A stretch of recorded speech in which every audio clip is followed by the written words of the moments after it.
آپ فرمائیں گے اور آج کے اس اجتماع کے روح رواں اور اہل سنت والجماعت سنی علماء کونسل کے عظیم قائد خطیب اسلام حضرت مولانا ثناء اللہ حیدری جو اس وقت اسٹیج پر جلوہ افروز ہیں، ہم سب کے معزز مہمان ہیں، ہم سب کے سروں کے تاج ہیں۔ آج ہم ان کو چاچڑا کی اس دھرتی پر خوش آمدید کہتے ہیں۔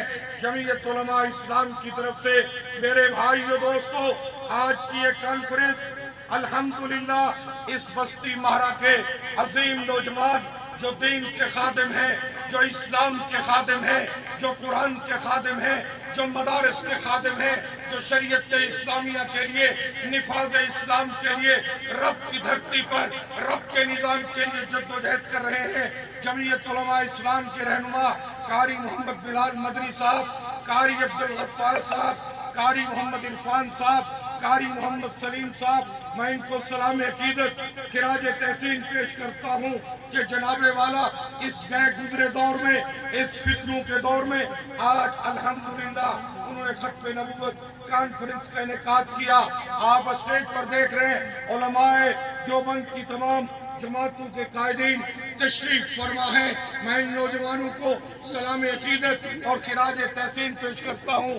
ہمارے حضرت مولانا قاری محمد حق نواز صاحب جو سنی علماء کونسل کے نائب صدر ہیں۔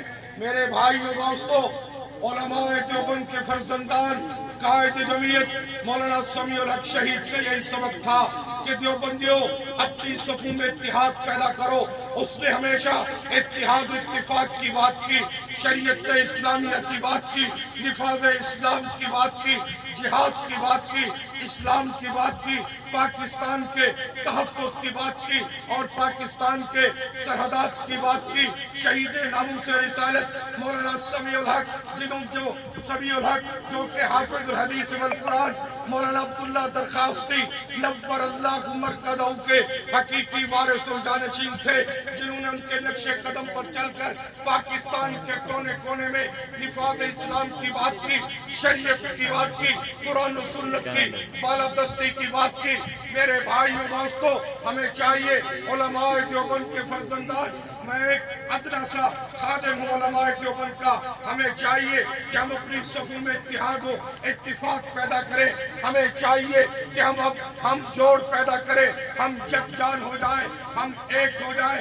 انشاءاللہ جب ہماری صفوں میں اتفاق و اتحاد ہوگا علماء دیوبند کی تمام نمائندہ جماعتوں کا، انشاءاللہ پھر دینی مدارس کا تحفظ ہوگا، پھر ختم نبوت کا تحفظ ہوگا، پھر ناموس صحابہ کا تحفظ ہوگا، پھر ان دینی جماعتوں کا تحفظ ہوگا، پھر پاکستان کے اندر جو پاکستان لا الہ الا اللہ محمد الرسول اللہ کی بنیاد پہ حاصل کیا گیا۔ جمعیت علماء اسلام کے بانی اول حضرت مولانا شبیر احمد عثمانی رحمت اللہ علیہ شیخ الاسلام، جنہوں نے پاکستان کے اندر سب ہلالی پرچم لہرایا، جنہوں نے ڈھاکہ کے اندر مولانا ظفر عثمانی یہ علماء دیوبند کے فرزندان تھے۔ علماء دیوبند نے پاکستان بنایا، ہم پاکستان کو بنانے والے ہیں۔ قائد اعظم کا جنازہ میرے قائد علامہ شبیر احمد عثمانی نے پڑھایا، قائد اعظم بھی ہمارا تھا، پاکستان بھی ہم نے بنایا ہے۔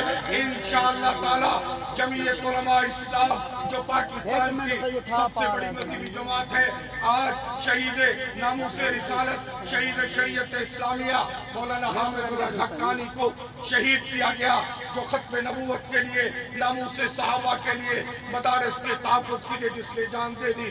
انشاءاللہ جب تک جان میں جان ہے چاچڑا والو، انشاءاللہ شریعت اسلامیہ کے لیے سب حضرات ساتھ دو گے، ہاتھ کھڑو، نفاذ اسلام کے لیے ساتھ دو گے، ناموس صحابہ کے لیے ساتھ دو گے۔ آخر میں اپنی ذریعہ انتظامیہ محترم جناب ایسے ڈی پی او صاحب، ڈی سی او صاحب، زہر پیر کے ایس ایچ او صاحب، ڈی ایس پی صاحب، میں تمام پر شکریہ ادا کرتا ہوں جنہوں نے سیکورٹی کے فرائض سر انجام دیے۔